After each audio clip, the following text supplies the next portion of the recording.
Today I'm giving thanks to the Mayan god Itzamna and the god Chakmul and all of the male deities of the Mayan pantheon. I'm also giving thanks to the goddess Ixchel and the goddess Ixcacao and all of the female deities of the Mayan pantheon.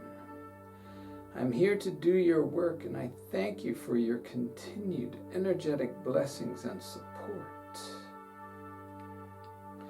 Greetings, dear soul. I am Crispy, and I am another you. You are another me. We are one God-sciousness.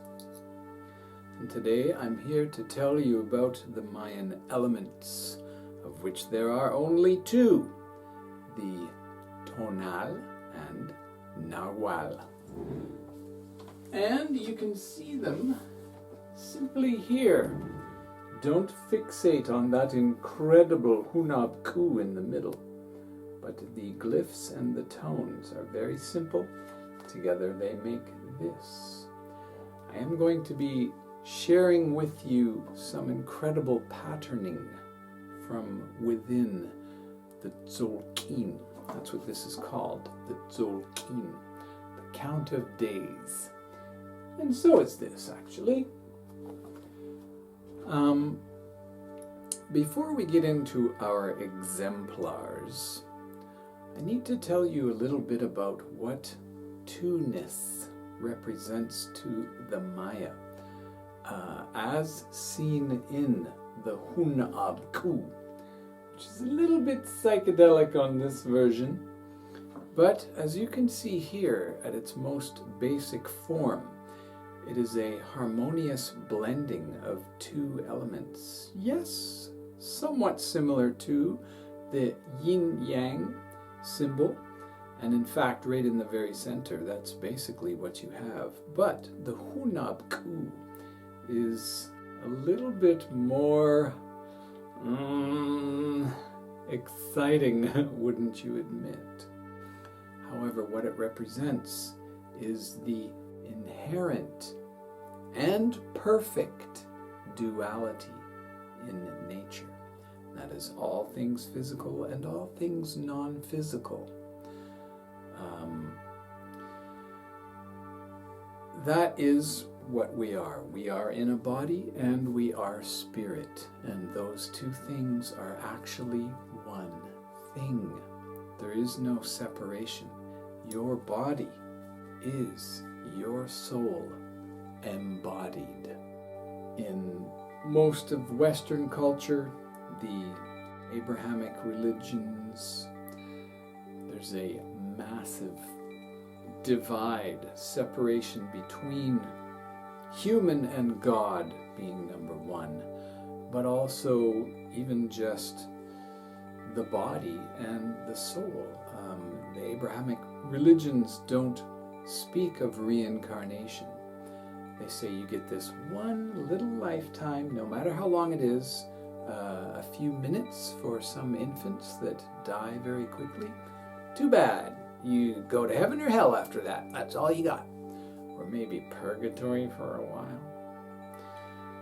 So that's a slightly separate issue, and we'll leave that for the moment. But to the Maya, the underworld, the place where souls go after they leave the body, is a temporary place. It is often filled with tests, not unlike the weighing of souls in the myth of Ma'at. But there's quite a bit more tests, potentially down in Xibalba in the underworld. And there is also the sky world, and then there's the physical world, where souls come back. So, to the Maya, two really is not two separate things, and that's where the phrase in Lak'esh alakin comes in. I am another you. We are one. We truly are one consciousness.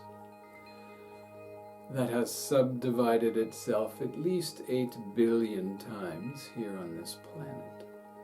So this tone, moving from tone 1, which was the first video, all of those people had that oneness of this force of pushing the power up.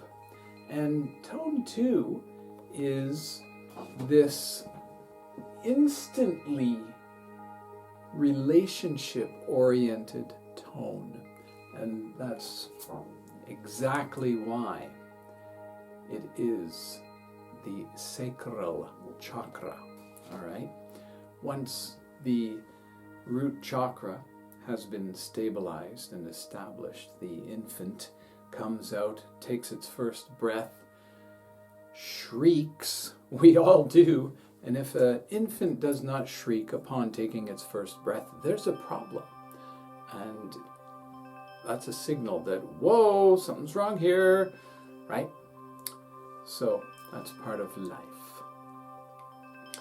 Then the very next thing that could happen within instants, and hopefully it does for more and more people in the future, is the establishment of the sacral chakra, which is intimacy. Okay, you're safe and you are held and loved. All right. So tone 2 people, that is the primary chakra influence in their lives. I didn't dwell on this yesterday. It was just yesterday I made the first video in this series. However, each glyph also has chakra connections, and sometimes both the tone and the glyph have the same chakra. If you have more questions, please just ask me. Or look on my website.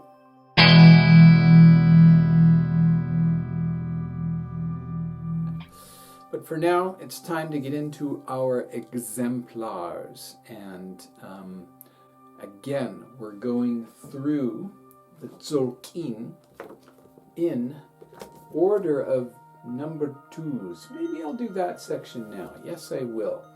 I did not explain this super clearly yesterday, which may for you have been 5 minutes ago if you just watched that video right before this.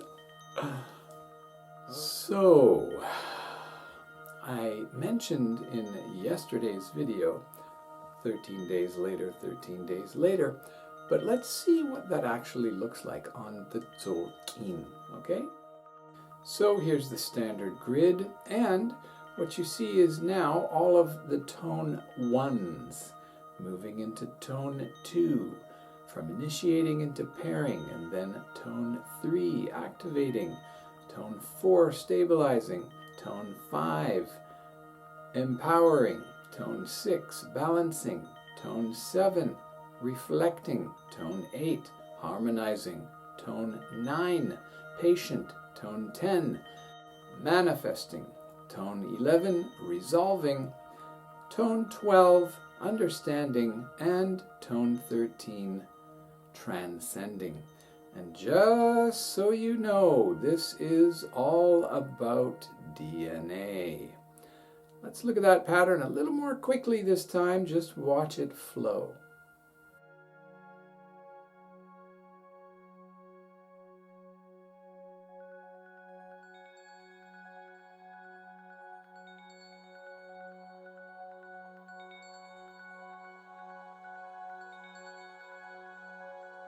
Of course, starting in the top left corner and ending in the bottom right.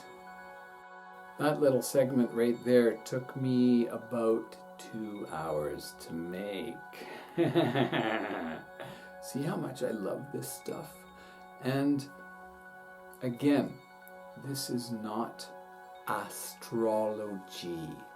Looking up at the sky and going, this is inside you. And that's the significance of the vision that I had that day in meditation. Myself inside the Wheel of 20. And the whole thing represents DNA, which is inside every cell of your body. Micro, macro, as above, so below. Ooh, there I go again with harmonizing duality.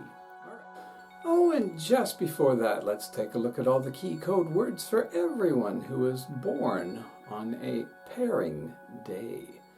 Number one most important thing for all humanity, actually, transcending duality.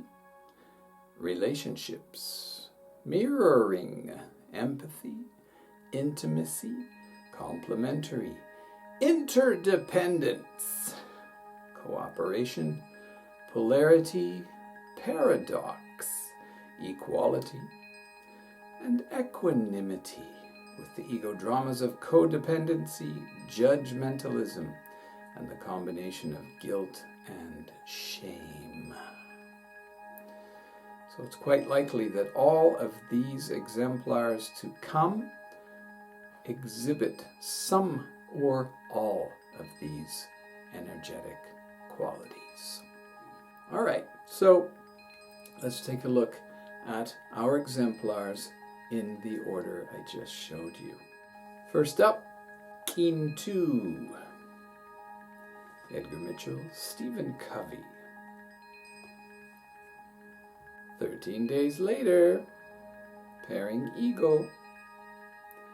Interesting combination here.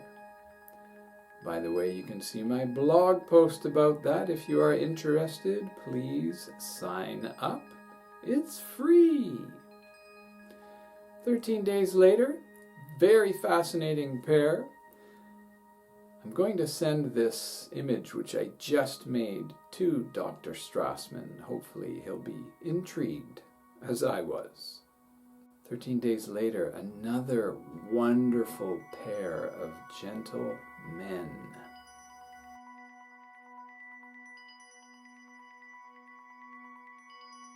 Now on some of these, not all of them, and I don't know why, but I don't have a rule that I follow.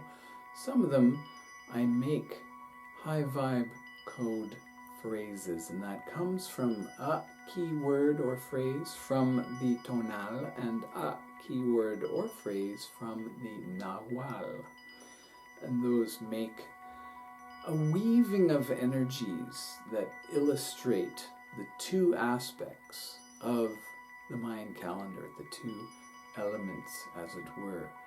Your birthday is a tonal and a nahual, and that makes who you are in essence. And at the end of today, I'll talk about the past wisdom, divine feminine, divine masculine, and future vision guide that all tone 2 people, all of these exemplars have. All right, so 13 days later, we have a fascinating quintet of people here. If you don't know Martin Prechtel, he was absolutely instrumental in my life of Mayan shamanism. What I do when I perform a reading for people is a ritual based on what I've learned from Martin.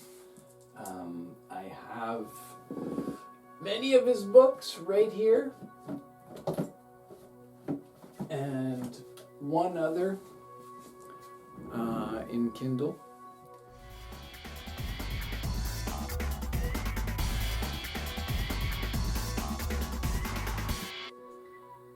So yeah, let's take another look at these 5.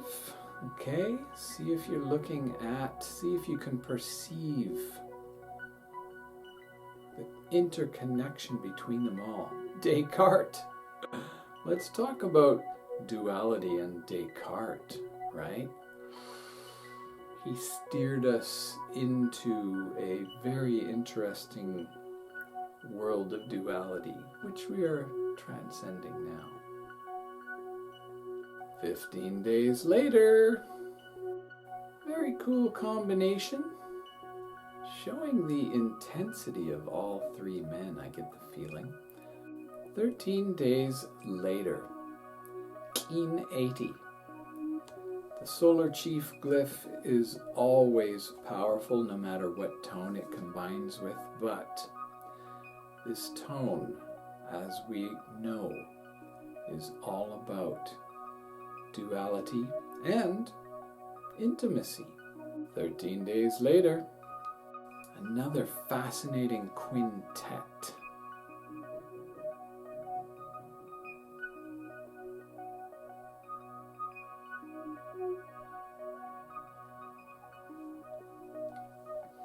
"13 days later, we have one very special exemplar. Now, this one glyph reincarnation, most Maya call it death. So pairing death would be one possible translation of Joan Jett's Mayan birthday, and certainly I feel she is fearless of death and anything else in particular. 13 days later, oh my, look at this combination of people. Wow.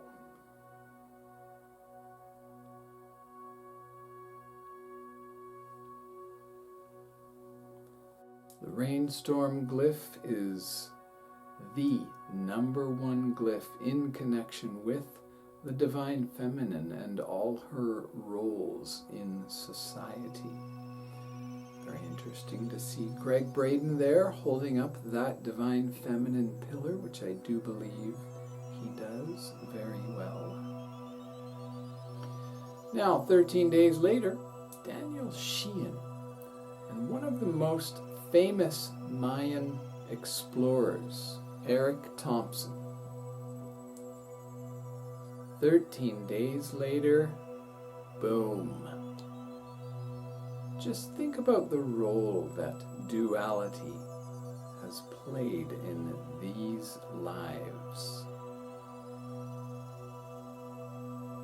13 days later, very interesting trio.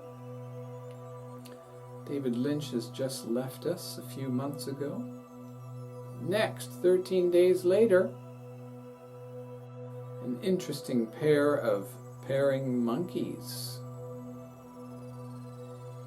And when we take into consideration what we know of the Princess Diary confessions, we know there's a lot of sacral chakra usage there for one of those exemplars in particular.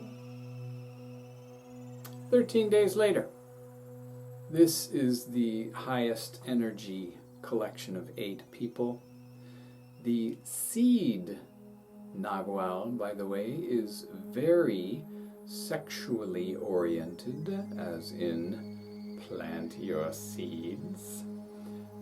It directly connects with the sacral as well as the solar plexus chakra.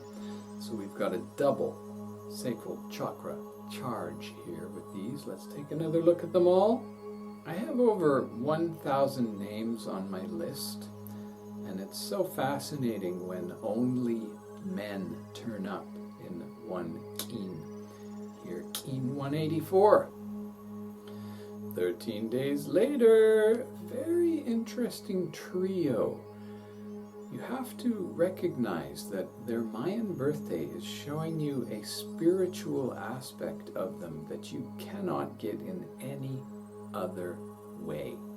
For example, if you looked at these three's regular zodiac birthdays, or if you looked at their Chinese astrology, of course they would have nothing similar. So what you're seeing here is a Pleiadian Gaian Mayan glimpse into their soul potential. 13 days later, very interesting to think about the duality and the transcending duality that Robert Bly has done. You really need to know his work to know exactly how powerfully true his Mayan birthday is about him. And 13 days later, the same could be said for Joseph Campbell. Dusk means dusk, night, and dawn. There's a few phrases for you to ponder. 13 days later, another solo gentleman to make you think.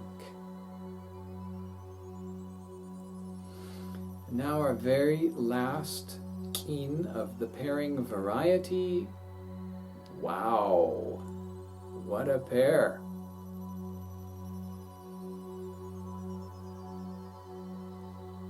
So there you have it. Those are all our pairing keen. Now, as promised, let's talk about the tonal that guide all people born on pairing tonal. Here's your Da Vinci Codex, and by adding 5, you go to the Past Wisdom Guide, Tone 7, reflecting the crown chakra. Add 1 more, Divine Feminine Guide, Tone 8, harmonizing the third eye chakra. Add 1 more, Divine Masculine Guide, Tone 9, Patient. And adding 1 more, you go to the Future Vision Guide, Tone 10, Manifesting. Now, of course, everyone has glyphs in those positions too. It just goes click, click, click. The whole thing rotates each one day. The baton is passed at midnight. And I do believe that the two entities, it's the combination. The Maya actually believe that these Tonal and Nagual are living deities, as it were. They are living entities. And there's 260 of them. It's like every single day on here is a marriage of a tone and a glyph. So the baton is passed, let's say from about 11:30. Both of them are grabbing it, and then the release is maybe around 12:30. So maybe in that 30 minutes, there's really, both of them are blending, especially very close, within 5 minutes of either side. A person is a complete harmonious blend of the previous days and the following days' Mayan birthday. But we have to draw the line somewhere. So midnight it is. So to the Maya, once again, the Hunab Ku is the one and only giver of movement and measure, the great central sun and black hole at the epicenter of the omniverse, the maker and modeler of all things physical and all things non-physical, heart of earth, heart of sky, heart of humanity. The Hunab Ku is the perfect blend of divine feminine and divine masculine, and therefore so are you, and so is every human being and plant and animal.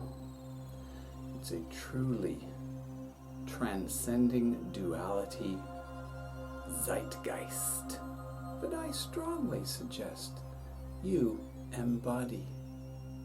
So again, thank you very much, and I would absolutely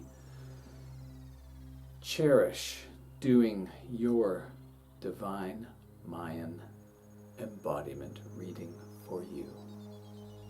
In Lak'esh, Alakim, Namaste.